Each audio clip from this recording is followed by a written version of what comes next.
Hi, this is Sean D'Souza, and you're listening to the 3-Month Vacation Podcast. This podcast isn't some magic trick about how to work less.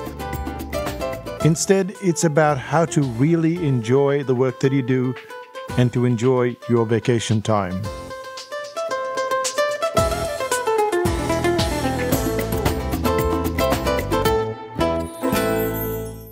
As you know, it's a 3-month vacation, and I will be on vacation in India. While we're in India, we're going to be running a few of these episodes, and these are my favorites from the year 2015. This one is about the life of meaning, a twist on the whole words, the meaning of life, because that's what we do all the time. We ask, what is the meaning of life? Instead, we should be asking, do we have a life of meaning? What does that mean? And it's a very interesting question. So here we go. First episode out of 6. It was 6:20 a.m. I was close to the beach, halfway through my walk, listening to this podcast on Transcript.org. And there was this reporter who was asking older people how they went through their lives.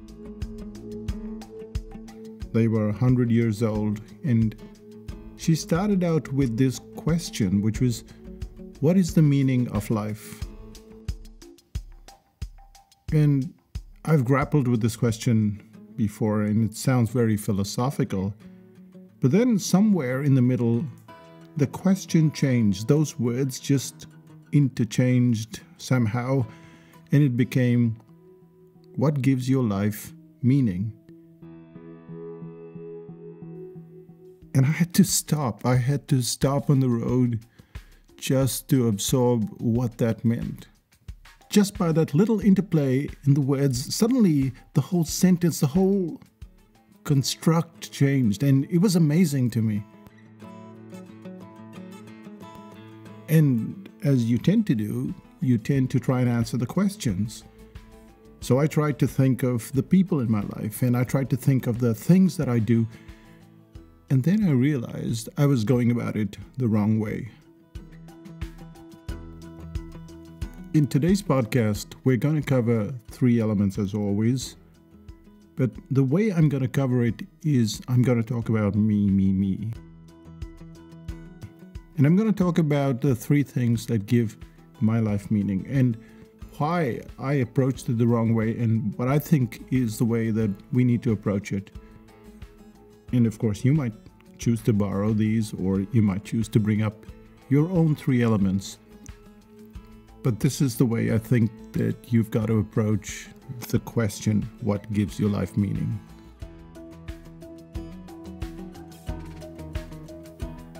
I think the right way to approach it is to go through an abstract sort of thinking. So the 3 things that give my life meaning are space, deadline, and elegance.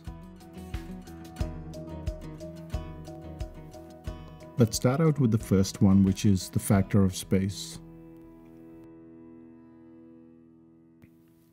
So about a month ago, it was August in New Zealand. Well, it was August everywhere, but it's winter time here in New Zealand. And I had this little piece of paper in my pocket.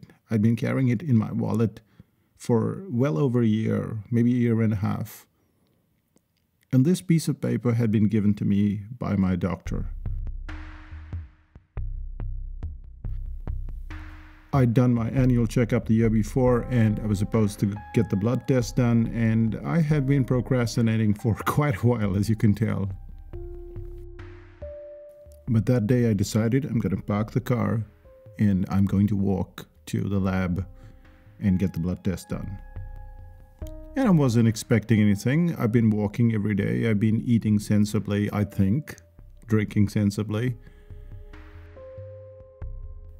And yet, the very next night, I got some news from my doctor. He said, your cholesterol's high.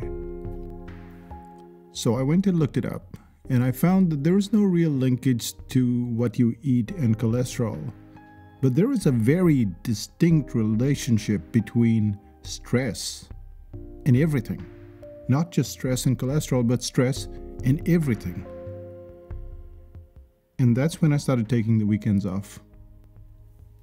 Now we fool ourselves. We say we're taking the weekend off, but we check email and we work for a couple of hours or do this and do that. And suddenly the weekend is not truly off. And I found this to be true for me. I used to get to work even on the weekend at 4 a.m. because I wake up at that time. And then before I knew it, it was 9 o'clock, 10 o'clock. So I put in 5 or 6 hours on the weekend, on Saturday and Sunday. And of course, I had my excuses. You know, the podcast takes so much time, and we're doing this course, and I have to write this book. And when I got this report, I suddenly realized the importance of space. I realized that there is no point in me doing this stuff on a consistent basis and driving myself crazy, and that the weekend was invented to give us space. Now we take 3 months off, and you know that. But these minor breaks become very major breaks on the weekend. And so I had to find a practical use for this, because at the same time we have courses going on, like we have the headline course going on. Now, our courses are not about just information. They're about practical usage. So clients will come in 5 days a week and they'll do their assignment every single day. This is a problem for me because in the US it's Friday, but here in New Zealand it's Saturday. And that means I have to look at the assignment on a Saturday. And that's what I was doing. I convinced myself it was only going to be a couple of hours here or there. And I had to then go to all the participants and say, I'm going to take the weekend off, but my weekend, is it okay if I take it off? I had to take their permission. And no one had a problem. I don't know why. I was expecting that they would have a problem, but no one had a problem. And this is the concept of space. I've had to use this concept of space over and over and over again, and every time it drives me crazy when I don't. So, for instance, now I'm preparing for the storytelling workshop, and I have to write the notes and do the slides. And I have to create this space.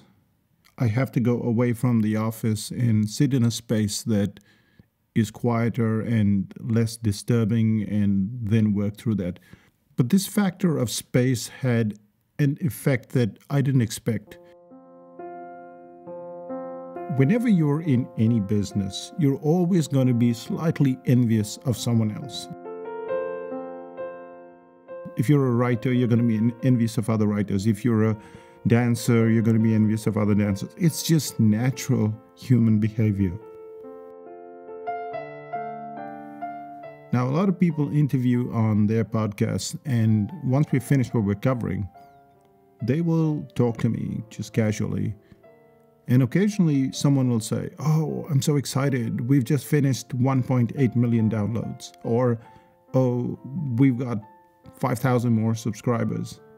And this used to drive me not crazy, but you think about it. You think, how come? I mean, we're putting in as much effort into this podcast. How come?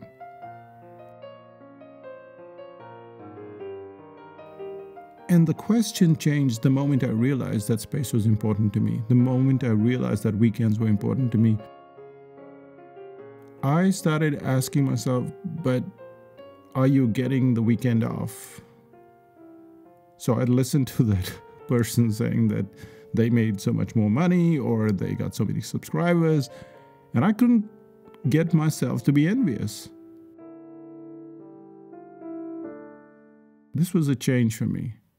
This was a big change for me because I thought that somehow that would never go away, and the space became the benchmark. It was, no. This is more important to me than the money. It's more important to me than your subscribers or your downloads. And so having that space allows me to think and relax. And I have not felt this way like I'm feeling right now in a very, very long time. It's taken me about a month to slow down completely, as in to feel really relaxed. And it's just because of space. And this takes us to the second element, which is in direct contrast to space and quiet, and that is deadline. In 2014, we had one of the most harrowing years of our lives. It wasn't harrowing personally, but professionally it was a real pain. And that was because we had hacker attacks. It first surfaced on psychotactics.com. Now, that is a very popular site, and for over a decade, it has been in the top 100,000 of the Alexa ratings. And so it's natural that hackers like that site. We put a little band-aid on the system and we fixed it, but they came back and they came back and they came back, and they wouldn't stop until the entire website had to be completely reorganized and rebuilt from the ground up. And then after that, they went after 5000bc.com, which is our membership site. And they did the same thing. And then they went after the training site, which is at training.brainaudit.com. And you can just tell how frustrating this is. You're going about your business as placidly as possible, trying to keep your head above water, and yet these hacker attacks continue to come and disrupt your life and drive you crazy. And when I think about it, the hacker attacks were the best thing that happened to us, because they gave us a sense of deadline. When we think of deadline, we only think of writing books or an article or finishing this project. But the hacker attacks were so cool. They forced us to do what we hadn't been doing for several years. We'd been putting off tidying up the website and making it just resistant to these fun-filled creeps. But they came there and they went through the system, and then we had to pull up our socks and we just had to do whatever we had to do. And this is the beauty of deadlines. A lot of people consider me to be a pretty crazy person, as in I'm doing a lot of projects, and I don't see myself that way at all. I see myself as a very lazy person. I see myself as someone who loves to lie on the sofa and get a lot of that space and not a lot of deadline. And yet, without the deadline, nothing happens. All the books that you read on psychotactics, starting with the brain audit, they were written because someone forced me to do it. The cartooning course, I didn't want to do it. Someone said, "Oh no, you have to do this. I've tried all the cartooning courses, they don't work for me." This storytelling course, well, I've written a book on storytelling. But to do the course was something completely different. I'm discovering elements of storytelling that I didn't know existed, or I'm discovering depths that I didn't know existed. Of course, it's frustrating to have to build a whole course from nothing, to write notes, to create slides, to get all the event venue, to get everyone to sign up. We could do without it. But putting that deadline in place gives my life a lot of meaning, because it enhances what I do and it forces me to do it by a specific point in time. Like, take this podcast for example. In October, we're going to Australia, to Uluru. And for those of you that don't know, this is Ayers Rock, that big red rock in the middle of Australia. And this brings up its own set of deadlines, which is I have to write extra newsletters, I have to put in extra vanishing reports for 5000 BC, and of course podcasts. I have to do more of these podcasts, so that covers all of October, and then in December we're going to Morocco. I know, it's a hard life, but the point is that the deadline brings meaning to my life. Without the deadline, I wouldn't achieve as much as I do. Those creeps, those hackers, I wish I could send them chocolate like how we send our clients chocolate. because they made such a difference to my life. They brought in this deadline, this, you have to do this right now. And it's made our life different and I would say a lot better. So the first thing that we talked about was space, and having this space creates so much of quiet in your life and of course a lot less stress. And the second thing is this factor of deadline, which forces you to rush and create that stress. And they both coexist together, just like music. There is quiet in music and there is this huge flurry of notes. And they both have to be that way because that's what makes music. And this takes us to the third element, which is one of elegance. Now, I thought about it a lot. Why elegance? Why not simplicity? I mean, simplicity is so difficult. Why elegance? In 1990, I was still living in India, and a pen pal from the United States came across, and she was there for a couple of weeks, and she created a deadline of sorts for me. I hadn't seen a lot of India at that point in time, and she wanted to see India, so we booked a trip, and we got to the Taj Mahal. Now, by this point in time, I wasn't doing very well with this pen pal. When I was in university, we were sending each other letters, 10 pages, 12 pages, really long letters. It seemed like we would get along fine with each other. And yet, the moment she landed, that wasn't the case at all. Something about her drove me crazy, something about me drove her crazy. And by the time we had reached Agra, which is where the Taj Mahal is located, we were pretty much going our own ways. So she'd set out later, but me, I wake up early in the morning. And I decided one day to go to the Taj Mahal as early as possible. And there was this huge fog that was in front of the Taj Mahal. And I couldn't see it until I was very close. And it was amazing. It was stunning beyond my understanding. I've seen thousands of pictures of it over the years, but nothing came close to standing there right in front of it in that fog. And as I got close to it, what struck me was the elegance.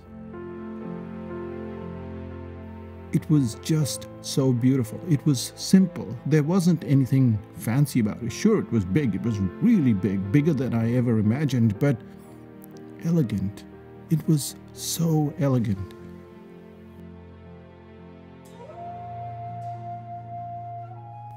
And as we've traveled the world, we've run into places like Japan. And, when you buy something in Japan, it's amazing. It's like you never want to open it. You can buy the smallest thing in Japan and they put it in this little box and this little wrapping, and then they put this ribbon on it. And everything in Japan is so beautifully packaged that you never feel like opening it. And there is this elegance to it. It's not just thrown at you. And as I started to be more aware of the world around me, it struck me that there are 3 ways to do pretty much anything. When you look around you, you see stuff that's really crappy. And we don't want to go there because that's just crappy and sloppy, and that's just how it is. And then you go to the next stage, which is where it's simple. And when I look at a book on Kindle, it's simple. There's just text, it's been thrown in Microsoft Word, it's out there. Nothing to it. And then you look at something that's elegant, and you know that someone has spent some time and effort and simplified it. The words work together and the pictures work together. And suddenly you have this feeling of the Taj Mahal. It's beautiful. It's a monument. There are thousands of monuments in the world, but some stand out for their sheer elegance. And to me, that's my third principle, that when I create this podcast, I somehow have to be dissatisfied with it. I'm happy, but I still want to improve it. And that quest for improvement becomes this quest for elegance.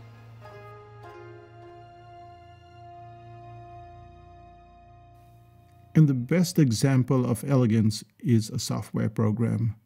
Because when you look at a software program, it comes out as slightly crappy. You know, you have version 1 and it's not so great, and then version 2 and it's a little better. And then it gets bigger and more bloated and it stops being elegant. So now you have to improve things without making it bloated and terrible. You have to bring in elegance. And that is the thing that gives my life meaning. To create information or to create product or to create a cartoon or to do anything that is more elegant. And the beauty of elegance is that sometimes it doesn't get noticed. Like when you're watching a movie and there's this music that enhances the movie and you don't notice the music. And that is elegance. That feeling of creating something that is so beautiful that it doesn't matter that no one notices it, as long as you know. And this brings us to the end of this podcast. And I know it was about me, but I think it resonates with you as well. To me, the most important things, the things that give my life meaning, well, we could summarize them with 3 words, and that is space, and deadline, and elegance. And your 3 words might be similar, they might be different. But I think we have to stop asking ourselves, what is the meaning of life? Because that question is too big. Instead, it's what gives our life meaning? And then bring it down to this whole abstract feeling. And I think that's the one thing you can do today. I think you can just sit down and write down these 3 terms on paper and start to think about it. What are the 3 things that give your life meaning? Because even hackers can give your life meaning.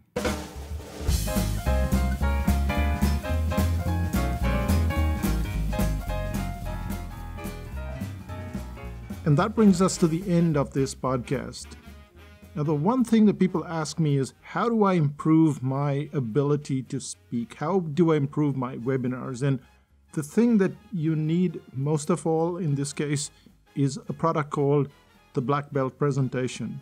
And the reason why it's so good is because it takes you through design of how your presentation looks. And this is for webinars as well. It's not just presentations in front of a stage. So how do you design your whole presentation? How do you then give it structure? And this is the most important part. Most presentations seem to be so boring, and there's a reason why they're boring. They don't have the structure in place. You wouldn't think that structure plays a role in making a presentation less boring, but it does. And so we have design, we have structure, and finally we have a factor of crowd control. So consider Black Belt Presentations. That's psychotactics.com/presentation. If you need any help, you can join us in 5000 BC. 5000 BC is a very cool place. It's like no other. I'm always around except now when I'm on vacation. But considering there's a waiting period, which is 3 weeks, and then you can ask whatever you like, and of course, I answer those questions. The members of 5000 BC are also very knowledgeable, they're very helpful, and it's only when you join 5000 BC that you realize that this is how the internet should be, not this place where everyone makes you sign up for one more thing and one more thing and one more thing. So that's 5000bc.com. And that's me, Sean D'Souza, saying bye for now. Bye-bye.